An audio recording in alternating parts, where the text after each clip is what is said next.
Hello दोस्तों, welcome to ICM channel. सो आपसे discuss करने वाले हैं डाउ जोन्स, निफ्टी 50 और कई सारे और स्टॉक के बारे में। तो यार यहाँ पे एक ही करके डिस्कस करेंगे। तो इस वीडियो को यार अंत तक देखो और उससे पहले जरूर इस चैनल को यार सब्सक्राइब कर सकते हो, प्लस बेल आइकन को जरूर से यार ऑल पे दबा देना, जिससे सारे वीडियो की जो नोटिफिकेशन है वो सबसे पहले यार मिल जाए। तो डिस्कस करते हैं सबसे पहले डाउ जोन्स के बारे में। देखो, जानते हो कि यहाँ पे लगातार 4th रो में यहाँ पे क्या हुआ, रेट आपका हाइक होते हुए दिखाई दिया है और लगभग 0.75% कल भी यहाँ पे गेन होते हुए दिखाई दिया है। ठीक है, देखो सबसे पहली बात क्या हुआ कि कल यहाँ पे डाउ जोन्स यहाँ पे तेजी हुआ था, लेकिन उसके बाद यहाँ पे गिरावट हुआ। मैं थोड़ा सा यहाँ पे आपको दिखा देता हूँ, यदि बहुत से लोग यहाँ पे शायद याद ना हो। देखो कल क्या हुआ, यहाँ पे लगभग एक हाई बना के फिर यहाँ पे डाउन गया था और आज देखोगे तो फिर यहाँ पे डाउन ही आज कमज़ोर होते हुए ही दिखाई आपको दे रहा है। सबसे पहली बात, यहाँ पर रेट आपको जो हाइक हुआ था तो मैंने कहा था कि इसका पॉसिबिलिटीज़ ये है कि भारतीय मार्केट में ज़्यादा इम्पैक्ट पड़ते हुए आपको दिखाई नहीं देगा। ठीक है, कल के मैंने सेशन में मैंने कहा था। और यहाँ पे दो चीज़ आपको हो रहा था, क्योंकि यार बहुत सारे एक्सपर्ट का मानना था कि यार डाउ जोन्स पे लगभग यहाँ पे 100 पॉइंट यहाँ पे, ठीक है, यानी कि आपको 100 बेसिस पॉइंट नहीं तो 75 बेसिस पॉइंट यहाँ पे रेट आपका हाइक होगा। और पहले से मार्केट को पूरा यहाँ पे कन्फर्म, मार्केट को पहले ही ऐसा लग रहा था कि 75 बेसिस पॉइंट तो रेट आपका हाइक होने ही वाला है और आपका वैसा ही देखने को मिला भी है। अब देखो यहाँ पे आपको आगे क्या प्लान होना चाहिए, क्योंकि यार निफ्टी यहाँ पे डाउ जोन्स यार अभी प्रेशर में देखने को मिल रहा है। लगभग 250 पॉइंट यहाँ पे गिरावट है और ऑलमोस्ट हम सब बोल सकते हैं लगभग यहाँ पे 1% है। तो निफ्टी 50 में क्या करना चाहिए आज का देखोगे आपका जो निफ्टी 50, तो क्लोजिंग यहाँ पे आपको 18,000 समथिंग देखने को मिला है। मैं थोड़ा एक काम करता हूँ, यहाँ पे खोलता हूँ निफ्टी 50 कैसा देखने को मिल रहा है। तो यार देखो निफ्टी 50 आपका 18,052 पॉइंट पे बंद होते हुए आपको दिखाई दिया है और मैंने कल ही बताया था कि 18,001 के बड़ा सपोर्ट देखने को मिला है। और ऐसा नहीं कि यहाँ पे आज लो नहीं किया है, यहाँ पे आपको 18,000 का लेवल तोड़ते हुए दिखाई दिया, यानी कि यार कमजोर तो कर दिया है। लेकिन यहाँ पे आप जानते हो कि यहाँ पे आपका क्या होता है कि ओपनिंग प्राइस क्या हो, उससे कोई फर्क नहीं पड़ता है, क्लोजिंग प्राइस किस तरह से देखने को मिलता है वो यहाँ पे महत्वपूर्ण होता है। और यहाँ पे क्लोजिंग प्राइस के समय आपको 18,052 पॉइंट पे बंद होते हुए दिखाई दिया, यानी कि 18,000 के ऊपर। तो ये एक सपोर्ट तो था ही, लेकिन यहाँ पे थोड़ा सा ब्रेकडाउन आपको हुआ, जिससे यहाँ पे कमजोर तो हुआ है, लेकिन यही सपोर्ट आपको लेकर चलना है। और ये सपोर्ट यदि टूट जाता है, यदि बंद होते हुए दिखाई दे जाता है क्लोजिंग, तो फिर यहाँ पे थोड़ा और ज़्यादा करेक्शन देखने को मिलेगा। ठीक है, और थोड़ा गिरावट आपका हो सकता है। देखो मैं निफ्टी 50 में ज़्यादा यहाँ पे आप जो डिस्कशन मत करना, इसलिए मैं बोलना चाह रहा हूँ, क्योंकि देखो जो लोग यहाँ पे ट्रेडिंग कर रहे हैं उनका एक अलग सेक्टर है, और जो यहाँ पे स्टॉक के बारे में सोच रहे हैं, जो स्टॉक में लगाना चाह रहे हैं, तो निफ्टी 50 फोकस मत करो कि निफ्टी 50 क्या डाउन जा रहा है, क्या यहाँ पे बाई या बढ़ रहा है। ठीक है, आपको फोकस क्या करना है, स्टॉक में फोकस करना है। ऐसा हो सकता है कि निफ्टी, ऐसा होगा क्या, ऐसा होता भी है कि निफ्टी 50 कारण कभी कभी कोई एक अच्छा स्टॉक यहाँ पे आपको एक अच्छे लेवल पे देखने को मिल जाता है, तो आप जो यहाँ आप इस बात की तरफ फॉलो कर सकते हो। लेकिन यदि आप ऐसा सोच रहे हो कि ट्रेडिंग करें इससे, तो नहीं, ऐसा भी मत करना। ठीक है, यहाँ पे स्टॉक में फोकस करो। स्टॉक में पैसा जैसा बन सकता है ना, वैसा यहाँ पे ट्रेडिंग में बनते हुए दिखाई नहीं देगा। और ट्रेडिंग एक शॉर्ट टर्म का होता है, और इसलिए मैं बोल रहा हूँ कि यहाँ पे पहले फोकस करो यहाँ पे आपका क्या लॉन्ग टर्म से, क्योंकि ट्रेडिंग में अच्छा है, लेकिन हाँ अभी फोकस करना है यहाँ पे लॉन्ग टर्म से। देखो उसके बाद खुद यहाँ पे आपको ट्रेडिंग भी आपको आ जाएगा। ठीक है, तो चलो इसके बारे में आपको जो डाउट है क्लियर हो गया होगा। तो अब यहाँ पे हम सब स्टॉक के बारे में डिस्कस करते हैं। तो यहाँ डिस्कस कर लेते हैं यहाँ पे आपको यहाँ पे अदानी इंटरप्राइजेस के बारे में। आज के दिन जानते हो कि इसका Q2 का रिजल्ट आपको आने वाला था और यहाँ पे रिजल्ट भी आ चुका है। तो देख लेते हैं कि यहाँ पे कैसा रिजल्ट यहाँ पे देखने को मिल रहा है। ठीक है, उसके बाद फिर हम सब आगे चर्चा करेंगे कि क्या यहाँ पे बाई, क्या सेल, यहाँ पे क्या करना चाहिए। ठीक है, तो चलो पहले देख लेते हैं। तो यहाँ पे आप देख सकते हो कि सारे नंबर आपका करोड़ फिगर में होगा। तो यहाँ पे देख लेते हैं कि यहाँ पे किस तरह से रिजल्ट आया है। देखो यार यहाँ पे इस क्वार्टर के देखोगे तो लगभग 38,000 करोड़ का यहाँ पे सेल्स आपका होते हुए दिखाई दे रहा है। वो इसके पिछले क्वार्टर में 41,000 करोड़ का था, और वही इसके पिछले क्वार्टर में देखोगे लगभग यहाँ पे ईयर में देखोगे 13,000, यानी कि यहाँ पे आपका ईयर ऑन ईयर पे तो बहुत अच्छा ग्रोथ है, लगभग ऑलमोस्ट हम बोल सकते हैं 2% तक।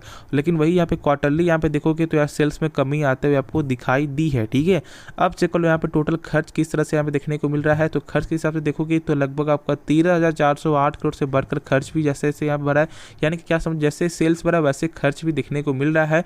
और यहाँ पे क्वार्टरली भी देखोगे तो आपको उसी तरह से है। ठीक है, तो अब यहाँ पे मेन क्या होता है, क्या प्रॉफिट है, क्या निगेटिव है। तो यहाँ पे देख लेते हैं प्रॉफिट आफ्टर टैक्स यहाँ पे क्या देखने को आपको मिलता है।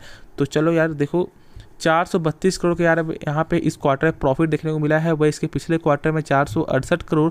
वही चेक कर लो यहाँ पे आपका ईयर ऑन ईयर के बेसिस से तो लगभग 194 करोड़ से यहाँ पे बढ़कर आपका 432 करोड़ आपका हो चुका है, यानी कि यहाँ पे ईयर ऑन ईयर पे ग्रोथ है, लेकिन आपका यहाँ पे क्वार्टर ऑन क्वार्टर पे यहाँ पे ग्रोथ आपका बिल्कुल भी नहीं है। ठीक है, तो यार कल मालूम चलेगा कि यहाँ पे मार्केट इसे किस तरह से यहाँ पे लेता है। यदि मार्केट को ऐसा लगता है कि पॉजिटिव है तो फिर यहाँ पे गेन देखने को मिलेगा, और यदि मार्केट को यहाँ पे कुछ और उम्मीद था तो यहाँ पे निगेटिव भी देखने को मिल सकता है, क्योंकि यदि आप देखोगे तो लगातार अभी कुछ दिनों से ऐसा हो रहा है कि जिसका भी यहाँ पे रिजल्ट जो है क्वार्टरली खराब आ रहा है तो उसमें प्रेशर बनते हुए आपको दिखाई दे रहा है, ठीक है। लेकिन आप जानते हो कि मेन यहाँ पे क्या होता है, ईयर ऑन ईयर, क्योंकि देखो आप क्वार्टरली तो ऐसा हो सकता है कि शायद इस महीने में ज़्यादा यहाँ पे सेल्स हुआ और उस महीने यहाँ पे कम हुआ, ठीक है। तो मेन यहाँ पे क्या चेक करना है, क्या यहाँ पे आपको ईयर ऑन ईयर पे सही रिजल्ट आया है या नहीं। तो देखोगे तो लगभग एक बेहतरीन रिजल्ट आया है और प्रॉफिट में भी यहाँ पे 200% तक, यहाँ पे 100% तक प्रॉफिट भी यहाँ पे गेन होते हुए आपको दिखाई दे रहा है, ठीक है।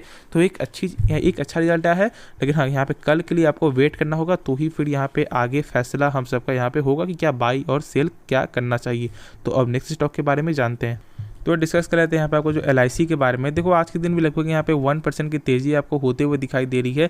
इसकी वजह यहाँ पे साफ है, वो जानते हो कि 22 अरब डॉलर का, ठीक है, जो यहाँ पे न्यूज़ आपको निकल के आ रहा है कि यहाँ पे क्या हो सकता है, नहीं तो यार बोनस दे सकती है कंपनी, नहीं तो यहाँ पे आपको डिविडेंड। अब देखो यहाँ पे डिविडेंड मिले या नहीं मिले वो तो मैं नहीं जानता, और यहाँ पे बहुत से लोग बोनस के कारण ऐसा बाई करने की, अब देखो बोनस से कोई फ़ायदा नहीं होता है। ऐसा मत समझना कि यहाँ पे जो आप जॉब की तरह समझ रहे हो कि यहाँ पे जॉब की तरह बोनस मिल रहा है, या फिर कोई जॉब आप तो मैं क्या बोलना चाह रहा हूँ, तो कोई चीज़ फ्री में नहीं मिलने वाला है। यदि बोनस यहाँ पे आपको जैसा भी मिले, यहाँ पे प्राइस में करेक्शन होते हुए आपको दिखाई देगा, ठीक है। लेकिन हाँ, एक चीज़ समझो कि यहाँ पे शेयर कोई ख़राब शेयर नहीं है, ये LIC एक ज़बरदस्त शेयर है और ये लॉन्ग टर्म में आपको वेल्थ क्रिएट कर सकता है, लेकिन टाइम लगेगा। यदि आप ऐसा सोच रहे हो कि यहाँ पे तुरंत ही आपका पैसा बन जाएगा, तो ऐसा नहीं होगा, मेरे हिसाब से टाइम लगेगा। और बहुत से लोग यहाँ पे एक मौका भी ढूंढ रहे हैं यहाँ से सेल होकर, यानी सेल करके निकलने का, और वो सेल करने का यहाँ टारगेट क्या हो सकता है, 800 के प्राइस के ऊपर, क्योंकि लोग ऐसा सोच रहे हैं कि यार 1500 2000 यदि लॉस हो रहा है तो फिर बेच करके निकल जाना है। तो ऐसा भी यहाँ पे लोगों का माइंड थॉट है, क्योंकि मैंने यहाँ पे देखा है। तो इसलिए मैं बोलूँगा यदि ऐसा मौका है तो यहाँ पे बाहर निकल सकते हो। यदि यहाँ पे पेशेंस है, यदि आपको इस पैसे की अभी ज़रूरत नहीं है, तो यहाँ पे आप लॉन्ग टर्म के लिए ज़रूर होल्ड कर सकते हो। और नहीं तो यार 800 के लेवल को यहाँ पे बेच करके भी यानी आप निकल सकते हो, ठीक है। लेकिन हाँ, जो भी फैसला लेना यहाँ पे सोच समझ के फैसला लेना, क्योंकि देखो ये कंपनी एक अच्छी कंपनी है। हाँ, एक चीज़ और है कि इसका मार्जिन बहुत ही कम देखने को मिलता है, और मैंने इसका बताया था कि यहाँ पे एजेंट में ज़्यादा मार्जिन चलाता है। ये तो लोग सारे लोगों को यहाँ पे मालूम होता है कि यहाँ पे LIC का मेन जो यहाँ पे मार्जिन कहा जाता है एजेंट में, प्लस जो कंपनी यहाँ पे डूब रही है उसको भी यहाँ पे ये कंपनी बचाती है। तो जिसके वजह से यार बहुत ही ज़्यादा यहाँ पे इम्पैक्ट पड़ते हुए आपको दिखाई देता है। लेकिन शेयर में कोई खराबी नहीं है, इसको यहाँ जरूर लॉन्ग टर्म के लिए होल्ड कर सकते हो। और जानते हो कि आप इंश्योरेंस के मामले में भी अभी इंश्योरेंस सेक्टर भी आगे बढ़ते हुए आपको जाएगा, ठीक है, फ्यूचर में। तो इसमें भी फोकस बनते हुए आपको देखने को मिल सकता है, ठीक है। तो चलो यार, इसके बारे में भी आपको डाउट क्लियर हो गया होगा। लेकिन देखो 22 अरब डॉलर के कारण यहाँ पे बाई या सेल कुछ भी मत करना, आराम से होल्ड करके चलो, जैसा न्यूज़ आएगा यहाँ पे वैसा मैं यहाँ पे जो है पूरा आपको बता दूंगा, ठीक है। तो उसके लिए यहाँ पे आप निश्चिंत रहो और आराम से यहाँ पे तेज़ी को यहाँ पे आप इंजॉय करो, ठीक है। और कुछ भी करने की अभी कोई भी ज़रूरत नहीं है, ना बाई ना सेल। तो चलो, होप इसके बारे में यार डाउट क्लियर हो गया होगा। तो अब नेक्स्ट स्टॉक के बारे में डिस्कस करते हैं। तो अब डिस्कस कर लेते हैं यहाँ पे आपका इन्फोसिस के बारे में, जो सेकंड लार्जेस्ट जानते हो यार IT सेक्टर इन इंडिया है। और इसके बारे में डिस्कस करने से पहले आप जानते हो कि बाईबैक तो यार कन्फर्म आपका हो ही चुका है यार, जानते हो 9300 करोड़ का बाईबैक है, और लगभग यहाँ पे 1850 के बाई रेंज के हिसाब से। अब देखो यहाँ पे आपको 1850 में कंपनी बाई करेगी या उससे कम करेगी, ये भी जानना जरूरी है, क्योंकि ऐसा नहीं समझो कि यहाँ पे 1850 दिया हुआ है तो वही है। यदि इसके कम दाम में यदि लोग यहाँ बेचने के लिए तैयार हो जाएंगे तो यहाँ पे बाई कर लेगी, और जो 9300 करोड़ है यदि उससे कम भी हो जाएगा तो फिर चलेगा, ठीक है। तो एक हाईएस्ट जो यहाँ पे मैक्सिमम है वही यहाँ पे शो होता है। और इसके रिगार्डिंग आप जानते हो कि यहाँ पे लगभग जो 1400 के प्राइस से लगभग यहाँ पे भागते हुए 1550 तक भी जाते हैं, आपको शेयर दिखाई दिया है। तो अब यहाँ पे क्या करना चाहिए, क्या यहाँ पे बाईबैक से और ज़्यादा तेज़ी आ सकती है? देखो यहाँ पे पॉसिबिलिटीज है, क्योंकि देखो जब TCS का जब मैंने देखा था, जो मुझे यहाँ पे याद है, तो उस समय क्या हुआ था कि जब बाईबैक का जब न्यूज़ आया था तो लगभग यहाँ 3200 के प्राइस से लगभग 3000 के प्राइस से लगभग यहाँ पे 3600 तक यहाँ पे जाते हुए दिखाई दिया था। और उसके बाद फिर जो कुछ जो सस्टेन हुआ तो लगभग 3400 3500 ऐसे चलते हुए दिखाई दे रहा था। फिर जब यहाँ पे कंफर्म जब आपको आता है कि हाँ यहाँ पे हो चुका है, तो उस समय क्या होता है कि आपको लगभग 4000 तक यहाँ पे TCS जाते हुए दिखाई देगा। तो वही चीज़ है कि यहाँ पे तेज़ी से शॉर्ट टर्म में बनते हुए दिखाई देगा, लेकिन देखो यहाँ पे शॉर्ट टर्म के लिए कोई चीज़ भी ऐसा नहीं करना चाहिए मेरे हिसाब से। यदि आपका एक लॉन्ग टर्म का व्यू है तो ही बाई करना, वरना ऐसे यार बोनस के कारण या बाईबैक के कारण या डिविडेंड के कारण किसी भी स्टॉक को पिक करना एक सही फैसला नहीं होता है। और ये एक अच्छी कंपनी है तो इसको जरूर लॉन्ग टर्म के लिए होल्ड करना चाहिए। लेकिन एक चीज़ मैं और बोलूँगा कि यहाँ पे पूरा पैसा अभी मत लगाना। यहाँ पे आप जो SIP के जो है द्वारा ही पैसा लगाना, क्योंकि SIP के द्वारा लगाओगे तो ही यहाँ पे सही बेनिफिट आपको मिलेगा। और यहाँ पे प्राइस भी एक बेहतरीन प्राइस में आपका जो है लगभग क्वांटिटी भी आपका पूरा हो जाएगा, जिससे यदि आपका तुरंत यहाँ पे गेन होते हुए दिखाई दे तो पैसा भी तुरंत वेल्थ आपका क्रिएट होगा, ठीक है। तो इसलिए यहाँ पे धीरे धीरे करके स्टॉक को पैसा लगाओ, क्योंकि देखो ये मार्केट बहुत ज़्यादा आपका वोलेटाइल है। हाँ, ऐसा है क्या निफ्टी 50 आपको जो 18 आपका क्रॉस कर चुका है, लेकिन उसके बावजूद भी देखोगे तो यार वोलेटाइल है, तो इस वोलेटाइल में यहाँ पे फ़ायदा उठाओ, हर गिरावट में यहाँ पे थोड़ा थोड़ा करके बाई करो, तो वही एक सही फैसला होगा। और ऐसा यहाँ पे डिसीजन मत लेना कि बायबैक के कारण पूरा पैसा यहाँ पे लगा दिया, जो भी आपका पूंजी है इससे कोई बेनिफिट आपको नहीं मिलने वाला, ठीक है। यहाँ पे रिस्क भी है तो यहाँ पे आपका गेन भी है, ठीक है। तो दोनों चीज़ को लेकर ही आपको समझना है और यही एक सही फैसला होगा। बस कंपनी एक बेहतरीन कंपनी है तो ये लॉन्ग टर्म में आपको वेल्थ ही क्रिएट करने वाला है। और जानते हो कि यहाँ पे CEO का भी एक बड़ा बयान था इनका कि ये जो है क्या कर रही है यहाँ पे लॉन्ग टर्म में क्लाउड बिजनेस प्लस आपको जो है डिजिटल मार्केट, बहुत सारे अलग अलग सेक्टर में AI के बिजनेस में यहाँ पे ग्रोथ करने का पूरा चांस है। और यहाँ पे बताती है कि 2026-2025 तक यहाँ पे जो है ग्रोथ करेगी और अपने जो रेवेन्यू को यहाँ पे बहुत ज़्यादा आपको बढ़ाने वाला है। तो ये बयान सुन के भी बहुत सारे लोगों ने यहाँ पे शेयर में पैसा भी लगाया था, जो एक सही फैसला भी है, ठीक है। तो चलो यार, इसके रिगार्डिंग सारा जो डाउट है क्लियर हो गया और अभी क्या करना चाहिए वो भी आपको समझ में आ गया होगा। तो अब अगला स्टॉक के बारे में डिस्कस करते हैं। तो यहाँ पे डिस्कस कर लेते हैं यहाँ पे आपको जो इलेक्ट्रॉनिक मार्ट्स इंडिया के बारे में, जिसे हम शॉर्ट में अभी हम सब EMIL भी बोलते हैं, ठीक है। देखो यार, ये कंपनी जानते हो कि किस सेक्टर का है, यहाँ पे आपको इलेक्ट्रॉनिक सेक्टर का है। और चेक कर लो तो इसका यहाँ पे क्या निकल के आता है, सॉरी यहाँ पे क्या देखने को मिलता है आपको कि ये साउथ की जो है सबसे बड़ी कंपनी है। किस मामले में? यहाँ पे आपका इलेक्ट्रॉनिक के सेल्स के मामले में, प्लस यहाँ पे आपको जो है पूरे इंडिया के मामले में देखोगे तो फोर्थ यहाँ पे आपको जो है रिटेल बिजनेस में इनका एक ज़बरदस्त यहाँ पे हाथ देखने को मिलता है सेल्स के मामले में, वो भी इलेक्ट्रॉनिक प्रोडक्ट के मामले में। लेकिन देखो यहाँ पे कंपटीशन है और मैंने बताया भी था, जैसे फ्लिपकार्ट हो गया, अमेजोन हो गया। क्योंकि देखो यदि मैं आपसे पूछूँ, ठीक है, सही बताना, यदि आप यहाँ पे जो है यहाँ पे 2-3-4 ऑप्शन आता है, यदि आपको यहाँ पे AC लेना है और आप जानते हो कि हाँ सब कंपनी सही है, तो मैं यदि बोलूँगा कि यदि आप फ्लिपकार्ट से मंगवाओगे, यहाँ पे आप जो मंगवाए के आप मंगवाओगे यहाँ पे अमेजोन से या फिर आपका EMIL से, तो यहाँ पे ज़्यादा आपका प्रेफर क्या होगा? नहीं तो अमेजोन, नहीं तो यार फ्लिपकार्ट, ठीक है। तो वही है, तो इसलिए मैंने बताया कि यहाँ पे थोड़ा सा सोच समझ लेना, क्योंकि छोटी कंपनी, ऐसा नहीं बोल रहा कि यहाँ पे लॉन्ग टर्म ग्रोथ नहीं कर सकता, लॉन्ग टर्म में ग्रोथ कर सकता है, लेकिन इसे टाइम लगेगा, ठीक है। और आज वो देख लो कि यहाँ पे 2% की गिरावट भी आपको होते हुए दिखाई दी। हाँ, ऐसा है कि यहाँ पे 100 तो जाते हुए आपको दिखाई दिया था फिर से, लेकिन इस मामले में यहाँ पे बाई मत करना, यदि फंस भी सकते हो, ठीक है। और मैं यहाँ पे नहीं चाहता कि यहाँ पे आप फंस हो, क्योंकि छोटी कंपनी है, प्लस साथ में साथ यहाँ पे इसका एक चीज़ और यहाँ पे बेनिफिट ये है कि यहाँ पे E-कॉमर्स पे कंपनी ध्यान दे रही है। और इसका जो रेवेन्यू के मामले में देखोगे तो E-कॉमर्स से भी एक अच्छा खासा चलो यहाँ पे रेवेन्यू आपका जनरेट आपका होते हुए दिखाई दिया है, तो ये भी एक सही चीज़ है। लेकिन इसके बारे में थोड़ा सोच समझ लेना, वरना वही फैसला होगा, वरना फिर यहाँ पे आप फंस भी सकते हो फॉर द शॉर्ट टर्म के लिए, नहीं तो लॉन्ग टर्म के लिए भी, ठीक है।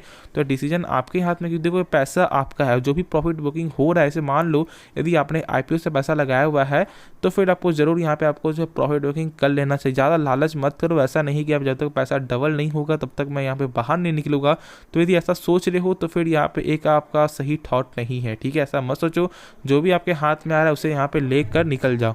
क्योंकि यहाँ पे देख सकते हो कि यार 104 तक जाते हुए आपको दिखाई दिया था, तो यहाँ जिसके रिगार्डिंग यहाँ पे लोग सोच रहे हैं कि नहीं जब डबल होगा तो ही निकलेंगे, तो एक सही फैसला नहीं है। तो ठीक है, तो एक बार फिर से सोच लेना।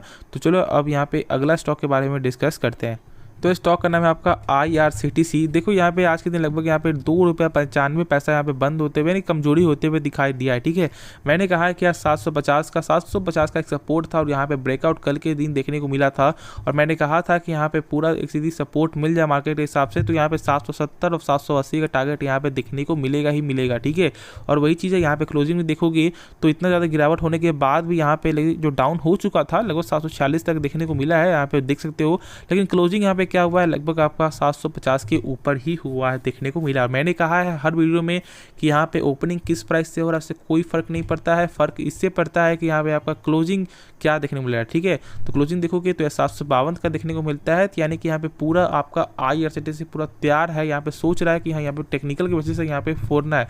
लेकिन इसमें बहुत सारा आपका जो बाधाएं भी है, जैसे कि आपको OFS हो गया, तो ये सब भी यहाँ पे डर है। क्योंकि देख रहे हो न्यूज़ भी आ रहा था 12,000 करोड़ का, तो ये भी एक समथिंग न्यूज़ देखने को मिल रहा है, जिसकी वजह से यहाँ पे डर भी है। लेकिन हाँ टेक्निकल से देखोगे तो यहाँ पे 770 का और 780 का यहाँ पे जो है टारगेट देखने को मिलता है, ठीक है। तो इसके बारे में सोच सकते हो।